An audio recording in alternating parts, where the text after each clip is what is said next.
Saludos, estimados estudiantes. En esta oportunidad vamos a abordar las principales características que se tienen que cumplir para aplicar el diseño experimental completamente al azar y el diseño en bloques completos al azar. También vamos a abordar de una manera muy breve la parte práctica aplicando estos diseños con el programa estadístico Infostat. Lo más importante es cómo crear la base de datos con este programa, cómo correr esos datos y los resultados, cómo elaborar esos resultados para presentarlos en un informe técnico, su respectivo análisis. Iniciamos. En el caso del diseño completamente al azar, ya habíamos abordado con ustedes las características que exige este diseño. En un primer momento ya saben que el material experimental tiene que ser muy similar, muy homogéneo y principalmente este diseño se aplica en investigaciones que se realizan bajo condiciones controladas, por ejemplo, a nivel de invernaderos o a nivel de laboratorio. Producto de esas condiciones, se recomienda aplicar este diseño experimental con un nivel de significancia del 1%. Ok, entonces el modelo lineal del diseño completamente al azar lo veíamos anteriormente, el modelo experimental, la variable que usted va a modelar. En nuestro caso principalmente son variables de rendimiento, el rendimiento del cultivo, por ejemplo, estará siendo influenciada por la media general. Estamos haciendo muestreos cada semana, tomas de datos y estamos generando promedios en cada tratamiento, en su repetición, en su repetición. El efecto de los tratamientos y el error experimental. ¿Ok? Bien, ya saben que se tienen que cumplir los supuestos. Entonces, ¿cuándo vamos a aplicar el diseño completamente al azar? ¿Ante qué condiciones? Cuando el material experimental es homogéneo y la investigación se ejecuta en condiciones controladas. Veíamos el diseño de bloques. En el caso del diseño de bloques, las principales características. A nivel de campo, a campo abierto es el diseño que más se recomienda.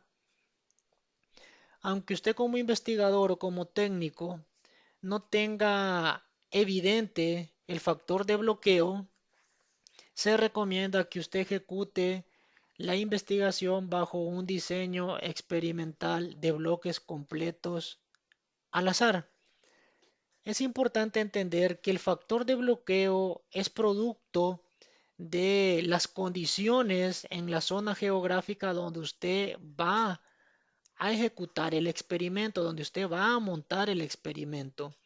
Ejemplos de factores de bloqueo comunes: la pendiente del terreno, el gradiente de fertilidad del suelo, áreas compactadas, por ejemplo, producto del ganado o del uso de maquinaria agrícola, entre otros ejemplos comunes de factores de bloqueo a nivel de campo.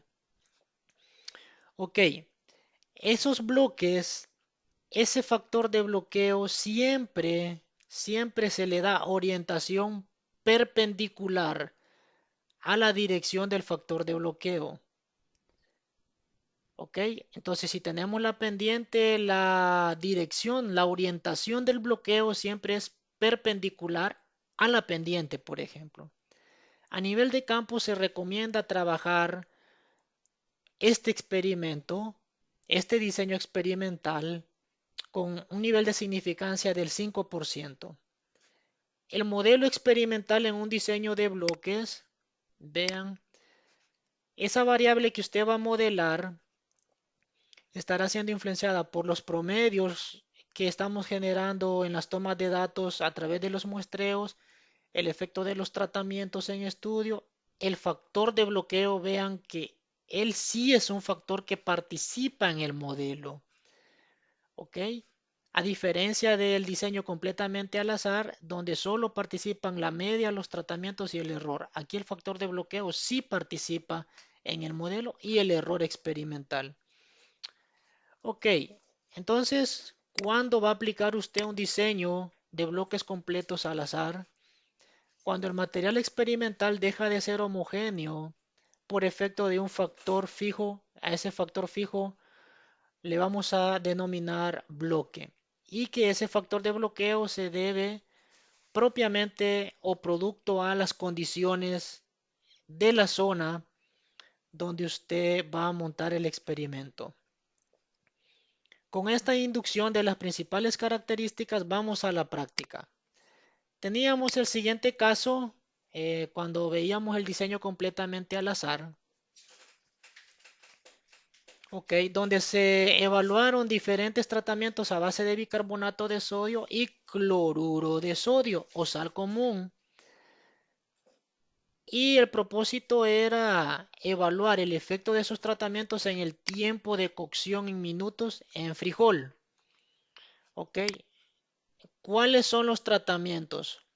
Eso es importante. Vean, el tratamiento, el primer tratamiento es el control y es un tratamiento testigo absoluto y consiste en no aplicar estímulo. El tratamiento 2, que es remojo en agua con bicarbonato. El 3 es remojar en agua con sal común. Y el 4, que es remojar en agua a través de una combinación del bicarbonato y la sal común. Estos son los resultados por tratamiento de los tiempos de cocción de los frijoles. Y la pregunta que orienta el análisis: si al menos uno de estos tratamientos manifiesta, expresa, eh, presenta diferencias estadísticas significativas en la variable en estudio, nivel de significancia del 1%. Ok, este apartado ya de resultados y discusión se trabajará como ustedes lo tienen que abordar ya en su trabajo de investigación al procesar los datos de su experimento. Veamos, entonces estos datos lo abordábamos con ustedes, los trasladamos al Excel. Ok, aquí están los datos, estos son los datos del experimento y este es el formato de la base de datos para poder trasladarlo al programa estadístico y correr estos datos para generar los resultados que nos interesan acorde a los objetivos. Vean, siempre hay un código de identificación ID. En este caso, ¿por qué es 28? Estamos hablando de 4 tratamientos y 7 repeticiones, ¿ok? Entonces, 4 tratamientos por 7 repeticiones, tenemos 28. Y vean la estructura, las columnas principales, los títulos, el código de identificación, los tratamientos, la repetición. Se recomienda que usted trabaje esta columna por motivos de que usted no se equivoque al momento de estar vaciando los datos que ha colectado a nivel de campo. Sin embargo, usted ya sabe que la repetición es un principio que exige el diseño experimental, pero no participa como factor. Todo lo contrario al bloqueo, que el bloqueo sí es un factor propiamente de las condiciones a nivel de campo. Y la variable que usted va a modelar. ¿Ok?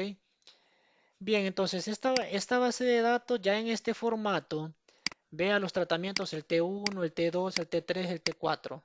Repetición 1. Y de esta forma usted va trabajando la repetición 2, los tratamientos, ok, la repetición 3 hasta cubrir el total de repeticiones y para cada tratamiento. Ahora sí, trasladamos esta base de datos al paquete estadístico que ustedes ya lo tienen instalado.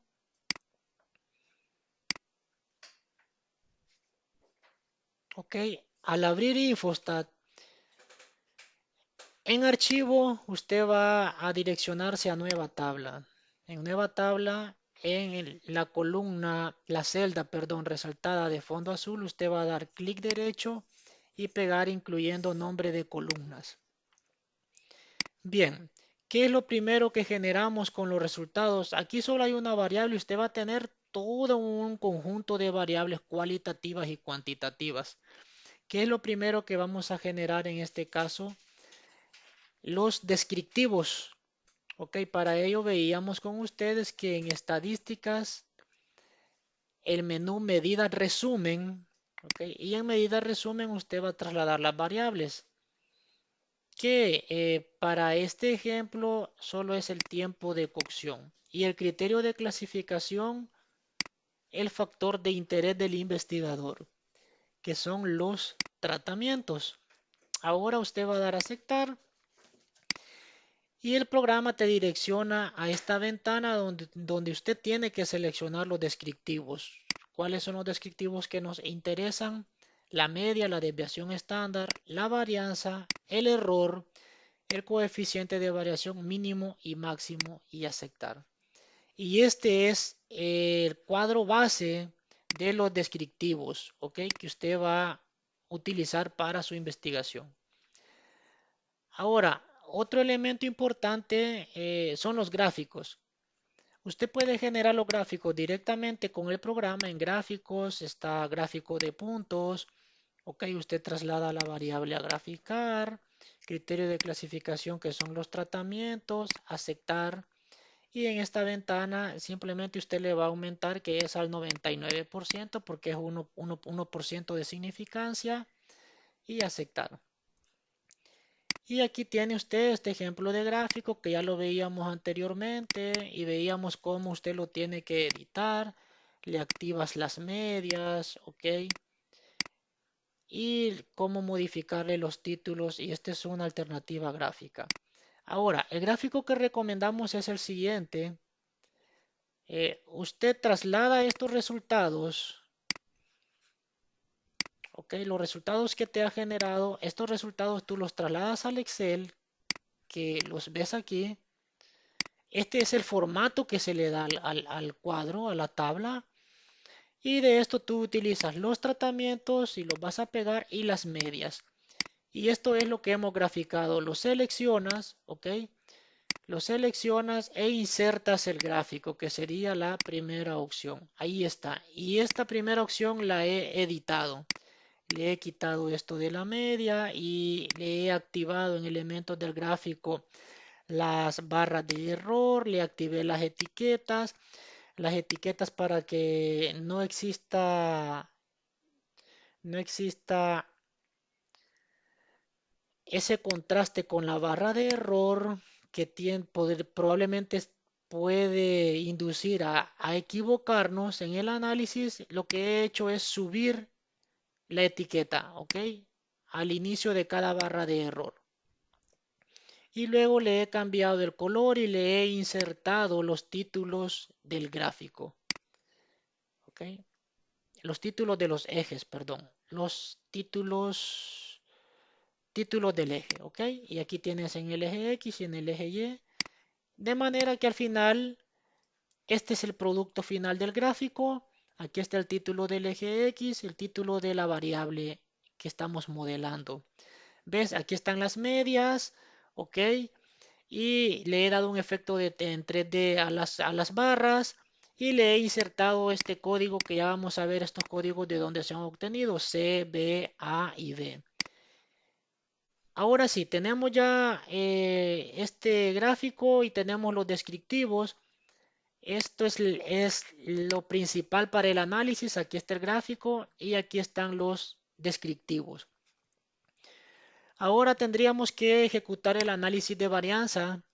Ok, para el análisis de varianza previo tienes que verificar los supuestos. ¿Cómo verificas los supuestos? Estadísticas, análisis de la varianza, ok, aceptar. Y aquí en esta ventana, análisis de la varianza, vas a activar los residuos estudiantizados.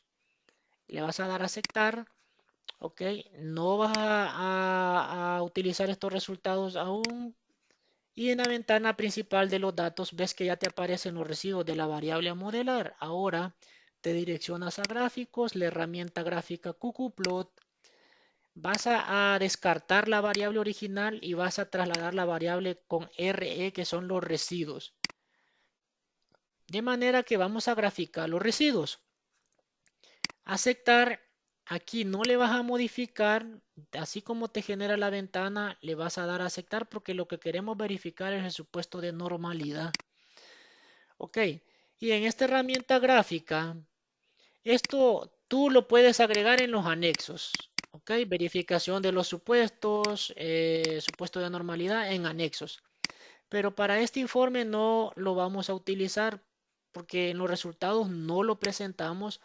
En anexos lo puedes ubicar porque es la base para que tú garantices que tus resultados son confiables. ¿Ves? La mayoría de los puntos, la nube de puntos se ajustan a la línea. ¿Ok? Esto te da buen indicador de que eh, tus resultados cumplen con los supuestos y son confiables. Pero también aquí tenemos un indicador R y el criterio es de que si este R es mayor o igual a 0.94, se cumple el supuesto de normalidad, se cumplen los supuestos, puedes ejecutar el análisis de varianza. Y ves que este R es igual a 0.986, es mayor a 0.94, se cumple el supuesto de normalidad, se cumplen los supuestos del análisis de varianza, se procede a ejecutar la técnica del análisis de varianza. Ahora sí, ejecutas la técnica del análisis de varianza en estadísticas, análisis de la varianza. Ok, ya trasladamos la variable a modelar los tratamientos que son las únicas fuentes de variación que participan cuando aplicas un diseño completamente al azar. Aceptar. Y en comparaciones, en el menú comparaciones vas a activar la prueba de comparación múltiple de media de Tukey para los tratamientos y ya sabes que la significancia es del 1%. Ok, y aceptar. Y aquí tienes ya los resultados del análisis de varianza. Estos resultados los trasladas a tu Excel, ok, que son los que tenemos aquí. Y puedes ver que la fuente de variación que nos interesa, ok, primero, ¿cuáles son los elementos? Fuente de variación, suma de cuadrados, grados de libertad, cuadrado medio, Fisher calculado y el p-valor. Entonces, la fuente de variación que nos interesa son los tratamientos. Y mira este p-valor. ¿Cuál es el criterio, la regla que tú tienes que aprenderte? Es de que si el p-valor es menor a la significancia con la que se está desarrollando la investigación, si el p-valor es menor a la significancia con la que se está desarrollando la investigación, que la significancia, su símbolo es alfa. Vamos a verificar si lo encontramos por aquí.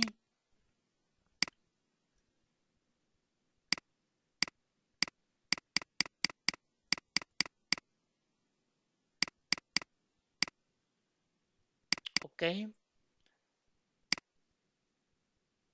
Tendríamos que buscarlo despacio, pero es seguro que por aquí está ese símbolo, alfa.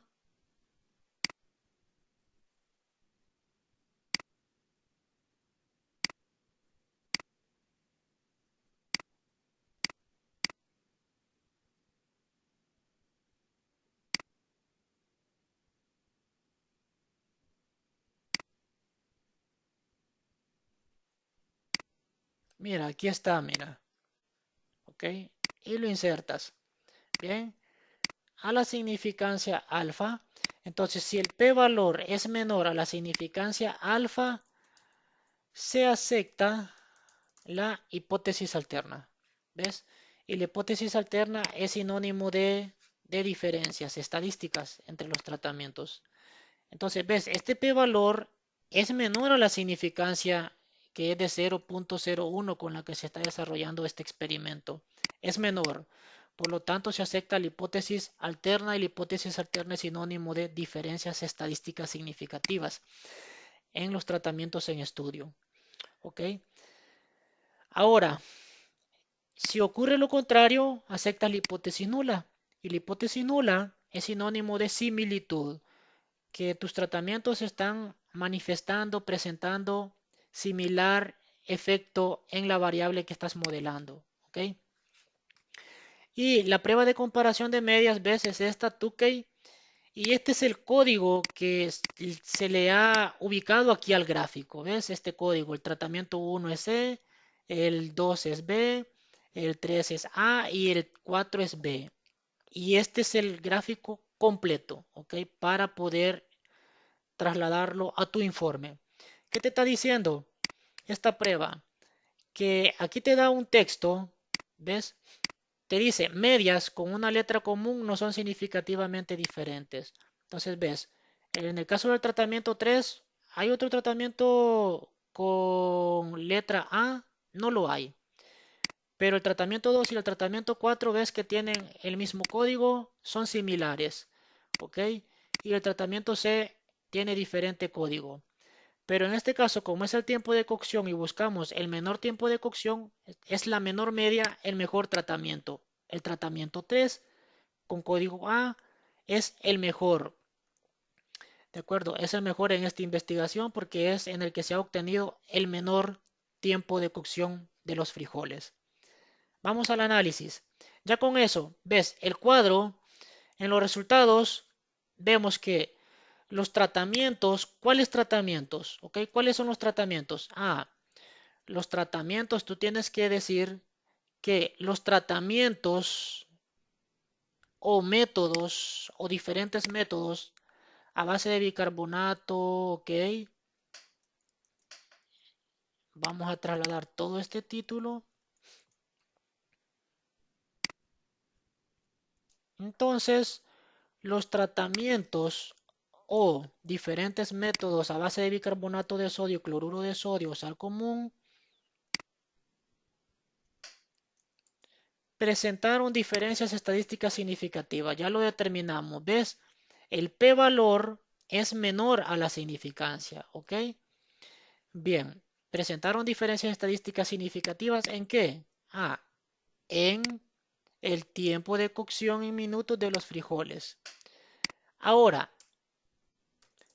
punto y seguido. Ahora dices con la prueba de Tukey que el tratamiento, y tú dices cuál es el tratamiento 3, y este tratamiento, ¿en qué consistió el tratamiento 3? Si vemos aquí en el texto, ¿ves? El tratamiento 3, tratamiento 2 es el remojo en agua con bicarbonato y el 3 que es remojar en agua con sal común, ¿ok?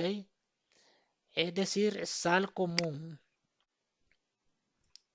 cloruro de sodio o sal común. El tratamiento 3.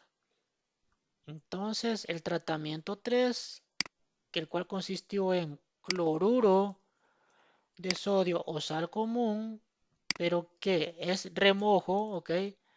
Remojar en cloruro de sodio, ¿ok? En cloruro de sodio,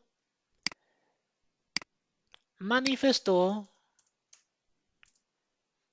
el mejor, en este caso es el mejor tiempo de cocción, el mejor tiempo de cocción en minutos, el mejor tiempo de cocción en minutos, con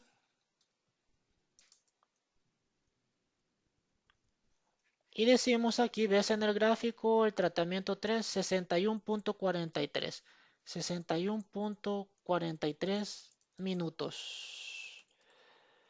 Ok, y aquí citas tú, figura, digamos que es la figura 1, es este gráfico, aquí está, y la tabla 1, ok, tabla 1. Bien, ahora le vamos a uniformizar el texto. Entonces, mira, vamos a ver.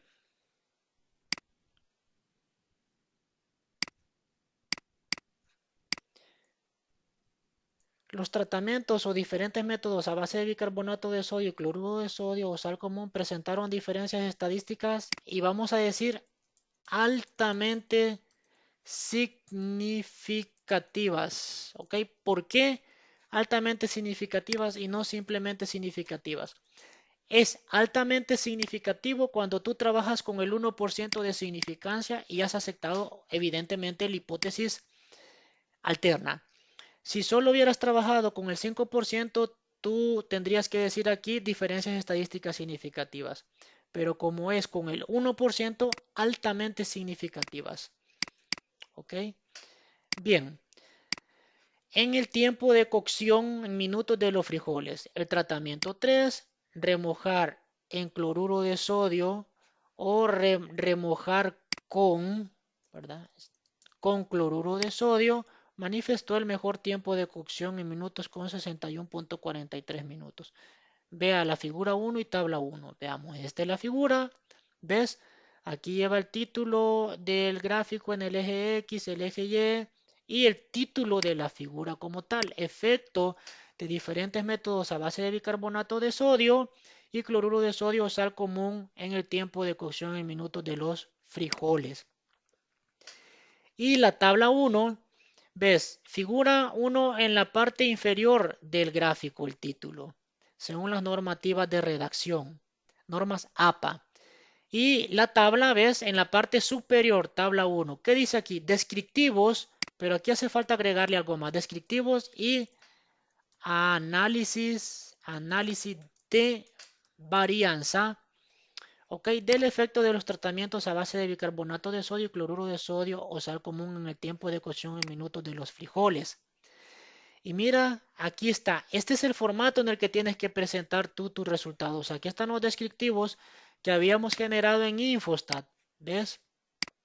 Estos descriptivos y simplemente le hemos agregado estos elementos del análisis de varianza. El cuadrado medio, el Fisher y el p-valor que lo hemos obtenido del análisis de varianza. Es este cuadrado medio, ¿ok? Es este valor de Fisher, es el de los tratamientos porque es el que nos interesa. Y el p-valor es el que hemos incorporado aquí. ¿Ves? Son los tratamientos, la variable que estás modelando, sus descriptivos, su cuadrado medio Fisher y su p-valor. Y en la parte inferior tú tienes que especificar esos elementos cuáles son. ¿Ok? Aquí dice, medias con una letra común no son significativamente diferentes, similar al gráfico. Entonces, tienes que agregarle el código. ¿Ves? El T3 es A, el T2 y el T4B y el T1C. ¿Ok? Y también tienes que dar los detalles de los demás elementos de la tabla, en qué consisten. DE, que es la desviación estándar, EE, el error estándar, CV, el coeficiente de variación, CM cuadrado medio, F que es el Fisher calculado y el P valor. Ok, y aquí dice que dos asteriscos es significancia al 1%, que es significancia altamente significativo. Bien, de esta manera tú tienes que presentar tus resultados por variable, de acuerdo, según los muestreos, el análisis y los resultados. Las conclusiones vas a concluir según los objetivos específicos. Esto es para tanto para un diseño completamente al azar como para un diseño de bloques. La única diferencia en el diseño de bloques es que cuando tú ejecutas el análisis de variación, primero, tú ya sabes que en lugar de repeticiones es el factor de bloqueo, y que el factor de bloqueo es producto de un factor de las condiciones de campo. Cuando ejecutas el análisis de varianza, ¿ok? En las fuentes de variación ya no solo van a participar los tratamientos, participa el factor de bloque. Digamos, por ejemplo, que eso en un diseño de bloques, ¿ok? Aquí tendrías bloques, no repeticiones.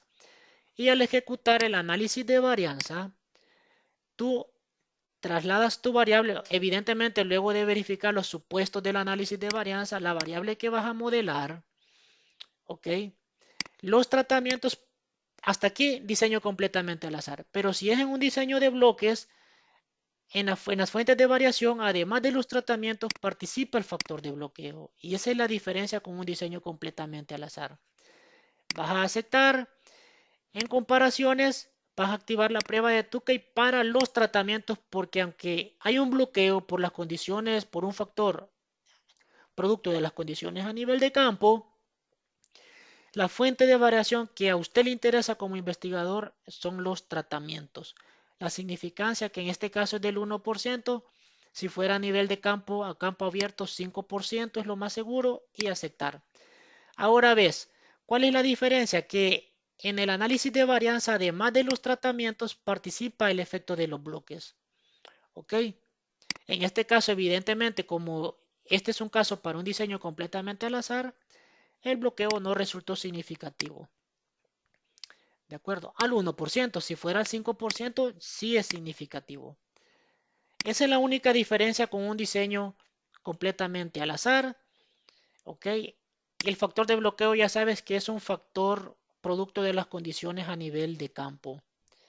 La prueba de Tukey se mantiene porque solo nos interesa para los tratamientos, y la presentación de los resultados se mantiene en este formato que lo hemos abordado. Bueno, con esto finalizamos esta inducción a algunos elementos teóricos y prácticos del diseño completamente al azar y el diseño de bloques completos al azar.